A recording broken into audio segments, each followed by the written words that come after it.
Dobar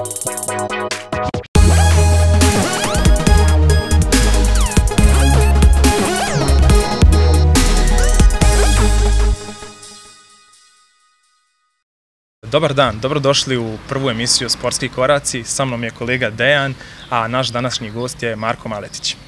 Kao što je moj kolega Vojin rekao, sa nama je Marko Maletić, bivši reprezentativac Bosne i Hercegovine u fudbalu, prošao je sve mlađe selekcije reprezentacije BiH, trenutno igrač belgijskog Ruselara, projektovan kao nasljednik Edina Džeke.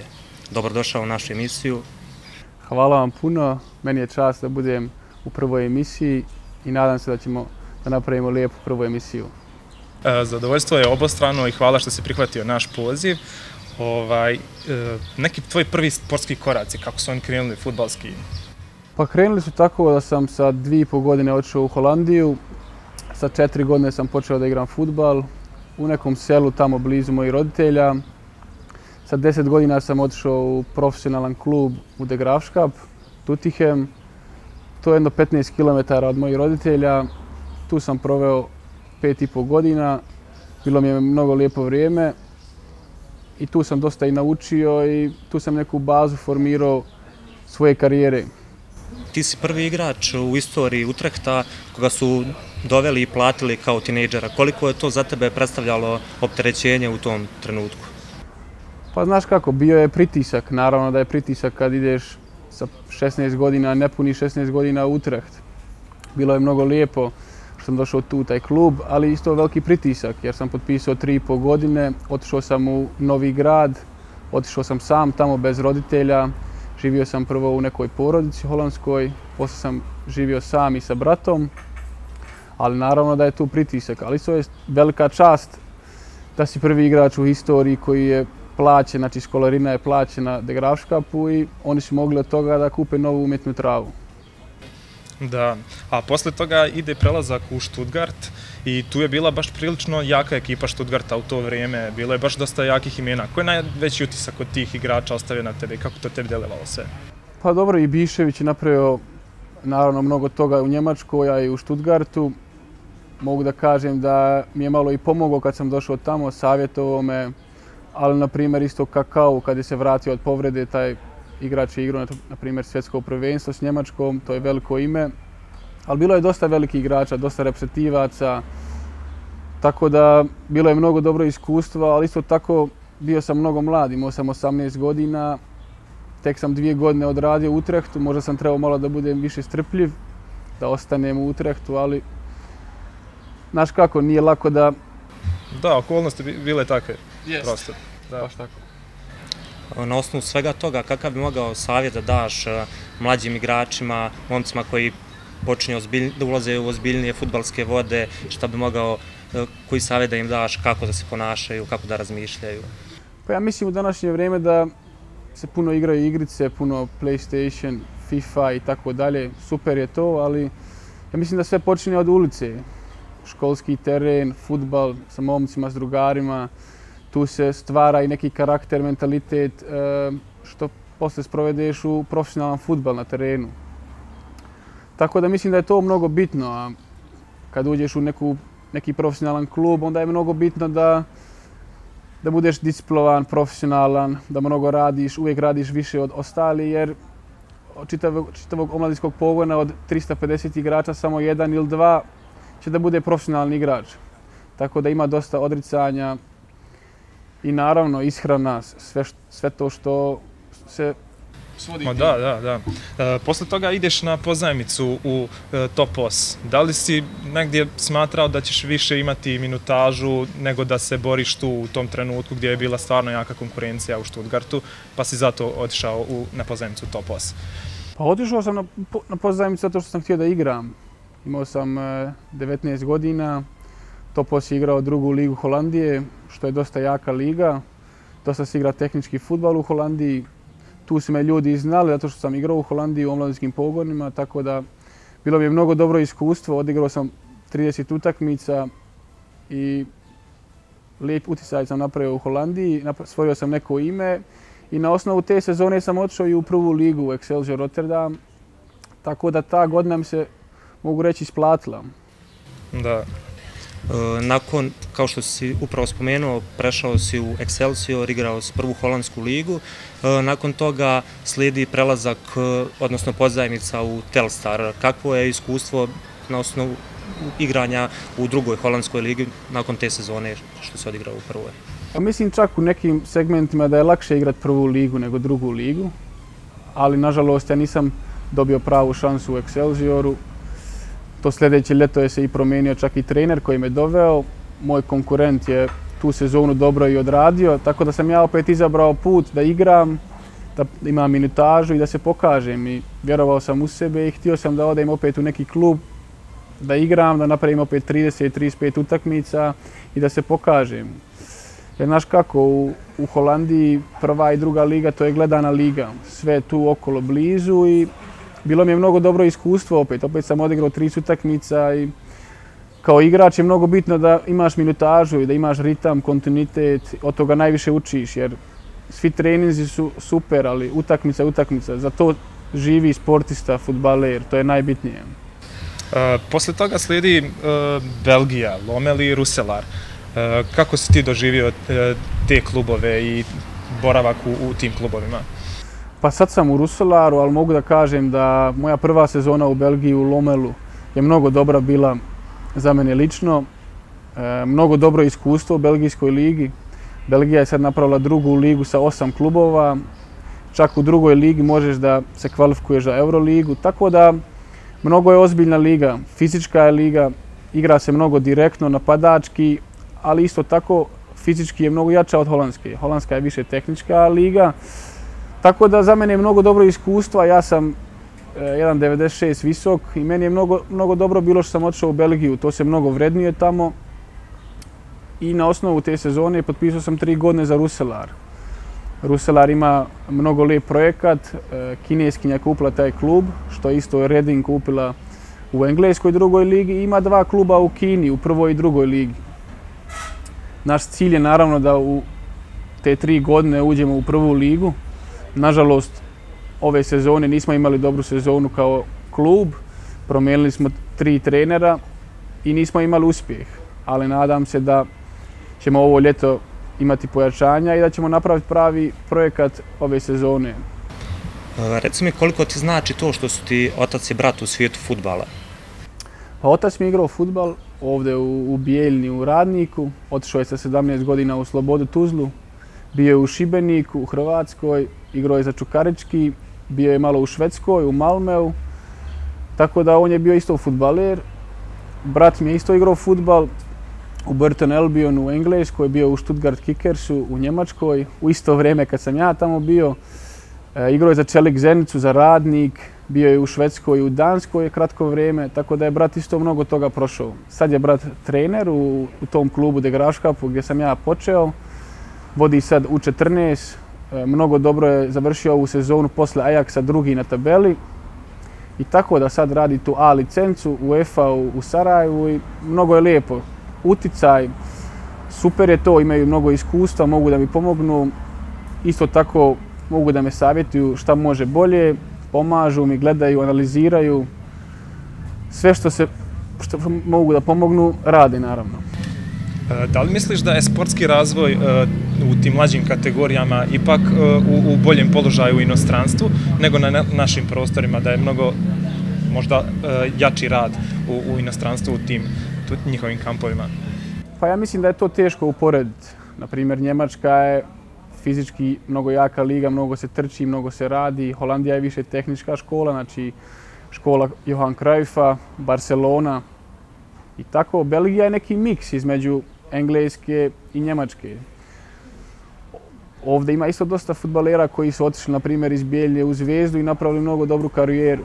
Tako da ja mislim da sve je individualno. Koliko hoće čovjek da se trudi, koliko ima talenta, koliko malo ima i sreće, jer i to treba, na primjer, da te neko vidi ili da se nekom svidiš i da odeš u inostranstvo.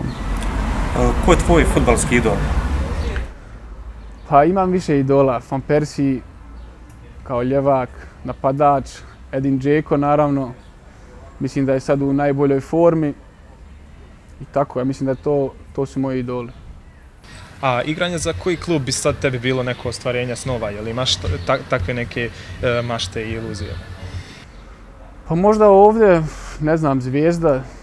Od uvijek sam volio Zvijezdu, a možda u Europi ili u Holandiji Feyenoord, Rotterdam. Zato što sam živio u Rotterdamu i mnogo mi se svidilo taj klub jer to je luka, tu se radi, ne priča se mnogo, nego se radi, trudi se, tako da je to, ja mislim, najljepši klub u Holandiji. Otac vam je igrao za Slobodu iz Tuzle, a vi ste postigli upravo na stadionu Slobode na Tušnju pogodak protiv Srbije. Koliko ti je to značilo za tebe? Pa mnogo lijep osjećaj, naravno. Adrenalin, publika, podrška navijača. Bilo mi je mnogo lijepo da igram za tu U21 reprezentaciju, imali smo mnogo lijepe utakmice, ali isto tako U19 i U17, sve te utakmice sam uvijek bio starter. Mnogo sam dobro igrao i moj cilj je isto naravno da jednog dana igram za reprezentaciju, A reprezentaciju. To je do mene, ja trebam da se trudim, da odem negdje u prvu ligu naravno i taj san što imam i taj cilj da ostvarim. Neće biti lako, ali treba čovjek uvijek da ima ciljeve i da to proba da postigne i da radi na tome. Iako si otišao sa 2,5 godine, imao si kada si otišao iz Beograda, da li vidiš negdje tu svoju povezanost i dalje sa ovim prostorima? Da li dolaziš često ovdje? Dolazim često dolazim, imam babu i džeda ovdje, imam dosta familije, imam društvo ovdje, tako da mi se mnogo sviđa ovdje da dođem, lijepo se osjećam. Opet je ovo drugačije nešto nego na zapadu. Naravno da je ekonomski nije tako kao tamo, ali ovdje je društvo mnogo drugačije i mnogo me vuče da dođem, da se vratim ovdje. Iako sam otišao sa 2,5 godine iz Beograda, ali uvijek volim da se vratim ili u Beograd ili u Bijeljinu i mnogo mi je lijepo ovdje uvijek. Da li možeš podijeliti sa nama možda neku anegdotu ovako sa nekog putovanja, sa nešto nevezano za fudbal ili... Mogu, naravno. Bio sam sa bratom u Portugalu i igrali smo fudbal sa malom lopticom i slučaj okolnosti je došli su 3 momka i jedan od tih 3 je bio Oxlade Chamberlain. Mi to nismo znali i nismo ni verovali dok nismo vidjeli da je on tada iz Southamptona prešao u Arsenal.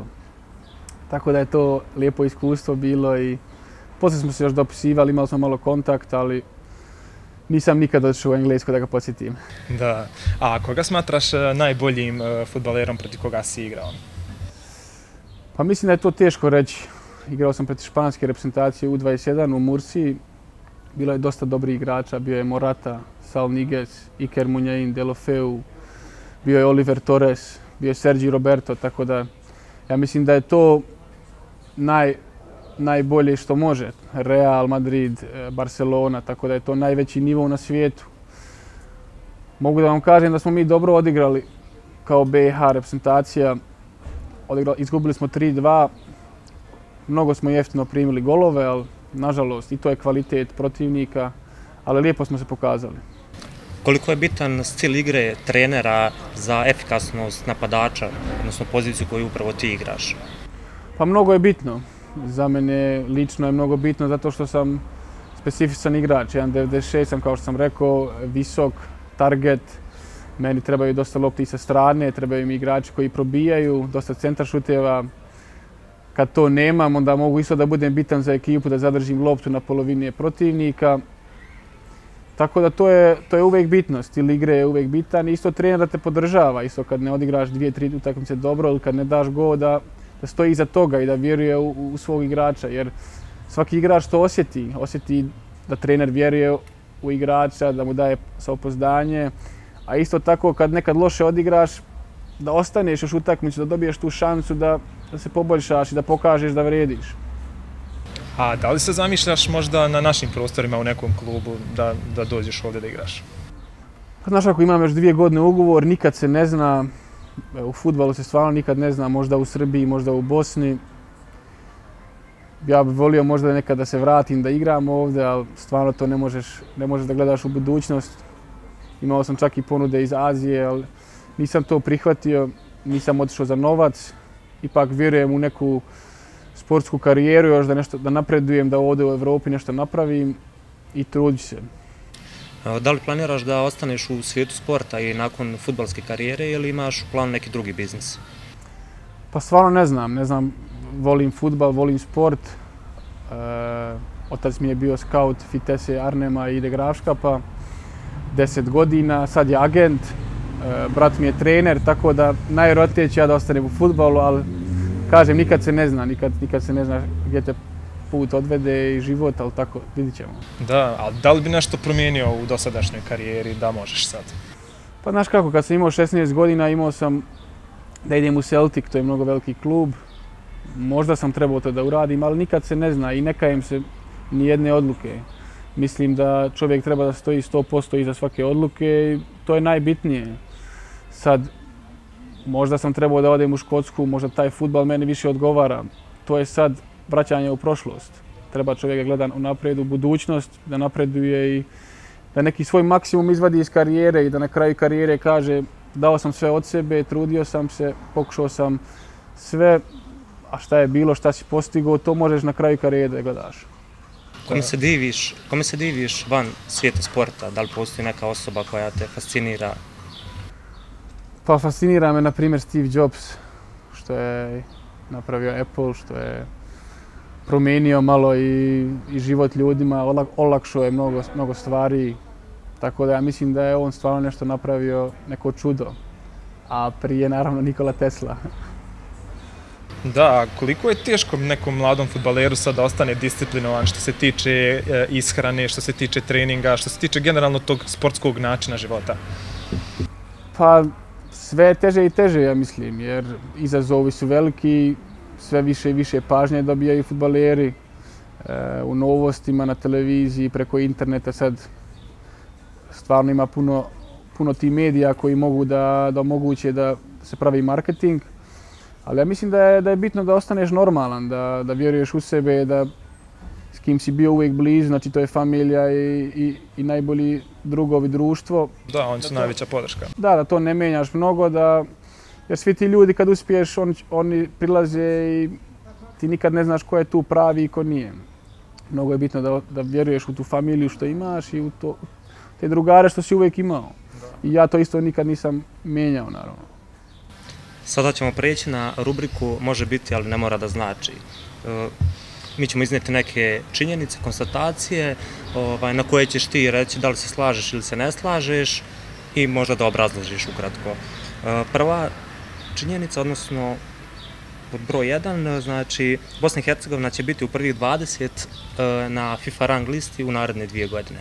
Da li misliš da je to moguće? Da, naravno da je moguće. Ja mislim da ima Bosna i Hercegovina dosta kvaliteta, imamo i dosta talenta, naravno. Mislim da je to vrlo moguće. Sada druga pretpostavka, VAR tehnologija se uvodi u svim ligama petice, znači u najjačim ligama u roku od godinu dana. Da li misliš da će doći do toga? Mislim da hoće da dođe do toga jer je mnogo bitno. O velikim parama se radi, veliki su interesi i ako možemo da omogućimo da se ne prave greške, što da ne. Sljedeća konstatacija, Zvijezda i Partizan ponovo ulaze u grupnu fazu evropskih takmičenja. Znači, da li Liga šampiona ili Liga Evrope, da li je to moguće po tebi? Pa mislim da je realno, što nije realno. Zvijezda je ove godine dosta dobro odradila u Evropi. Imali su malo peha, ali ja mislim da je to moguće, da je realna priča. Fudbal se i ovdje u ovim područjima sve bolji i bolji, tako da to se isto razvija. A neko iz Bosne će ući u naredne 2 godine u grupe Lige Evrope i Lige šampiona. Da li misliš da je to realno? Pa i ova liga će biti sve bolja i bolja, tako da moguće, nikad se ne zna. Mislim, treba tu da se uloži i više novca, ali ja mislim da se napreduje. Da li će to da bude za 2 godine ili za 5, to ne znam. Da li smatraš da će organizacija ovog svjetskog prvenstva biti bolja nego što je bila u Njemačkoj 2006. godine? Da li vjeruješ da Rusi to mogu rade bolje nego Njemci? Pa mogu Rusi, ja mislim da mogu, imaju dovoljno novca, napravili su dobre stadione, sve nove, tako da, mada Rusija je mnogo veća država, tako da će biti malo teže što se tiče infrastrukture, ali mislim da će moći da naprave, ako ne bolje, isto kao Njemci. I za kraj, neko sa ovih prostora će biti u najboljih 11 na prvenstvu. Da li smatraš da je to moguće? Naravno da je moguće. Ja mislim da Hrvatska i Srbija imaju mnogo dobre selekcije. Ako ne, i mogu da možda i iznenade te ekipe na svjetskom prvenstvu. Tu isto faktor sreće. Bili smo s Portugalom, oni su odigrali dosta remija, ali ipak su napravili nešto veliko, tako da nikad se ne znam. Kako komentarišeš dominaciju Real Madrida u Ligi šampiona, što su toliko već puta u posljednjih par godina osvojili, odbranili titule? Pa Real je uvijek bio Real. Mislim da je razlika sad da se ne mijenja mnogo u ekipi. Momčad je ostala ista, tako da možda 2-3 igrača se mijenjaju. Kontinuitet je mnogo bitan i naravno imaju ja mislim, i najbolji kvalitet igrača. Da, a koliko pratiš Lige petice i Ligu šampiona? Koliko stigneš da ispratiš? Pa pratim, gledam englesku ligu, njemačku, holandsku, uvijek pratim zato što sam igrao tu. Tako da pratim, ali Ligu šampiona naravno da isto pratim. Da li smatraš da je Mohamed Salah imao sezonu na nivou Lionela Messija i Cristiana Ronalda ove sezone? A Mohamed Salah je imao izvanrednu sezonu, možda i najbolju u svojoj karijeri, ali Ronaldo i Messi, ja mislim da ne smiješ da Mohameda Salaha uporediš s njima jer oni imaju kontinuitet već 7, 8, 9 godina na visokom nivou, tako da mislim da je to teško uporediti. Ja mislim da treba sljedeće sezone da Mohamed Salah to... Da, naravno.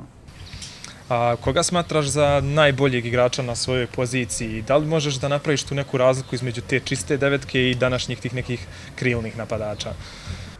Pa ja mislim da je Edin Dzeko najbolji primjer od prave devetke i target i killer je na kraju. Znači, on ja mislim da ima sve i Zlatan naravno. Zlatan je sad otišao u Ameriku, ali prije toga je isto bio ta prava devetka, znači kao Kluivert prije. I mislim da je to taj profil devetke. A Aguero je više 9,5 što je drugačiji stil, potpuno drugačiji stil.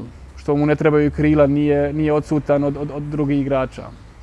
Kako imaš mišljenje o tome kada bi se formirala regionalna liga u fudbalu kao što postoji u košarci ABA liga? Da li bi ona imala uspjeha, kako vidiš sve to? Pa bila bi mnogo jaka liga, naravno. Ne znam da li je to izvodljivo što se tiče infrastrukture, ali bila bi mnogo jaka liga. Koje su 3 stvari koje bi ponio na pusto ostrvo? 3 stvari koje bi, pa 3 djevojke možda, ne znam, zezam se. 3 stvari možda, to bi bilo najbolje, ali možda, ne znam, neku knjigu i ne znam. Možda ipak prvi odgovor. Da, ipak prvi odgovor. Ne, zadržat ćemo se na njemu. Za kraj neka poruka mladome sebi, šta bi ti sad poručio nekom mladom Marku koji tek kreće da igra fudbal i kako bi zaokružio tu neku priču? Pa mislim da je mnogo bitno da iskustvo u fudbalu, znači mnogo znači ako je neko odigrao 300 utakmica, da je mnogo više prošao nego neko ko tek počinje seniorsku karijeru. To je mnogo bitno. Mislim da možeš mnogo toga da naučiš ako si otvoren za te kritike i za te savjete. To bi savjetovao svakom mladom igraču da je otvoren za te kritike i savjete i naravno da radi, što više da radi. Svako greši, fudbal je isto sport greški, svako greši i utakmici ima milion greški. Samo treba čovjek da uči od greški i da proba da napreduje.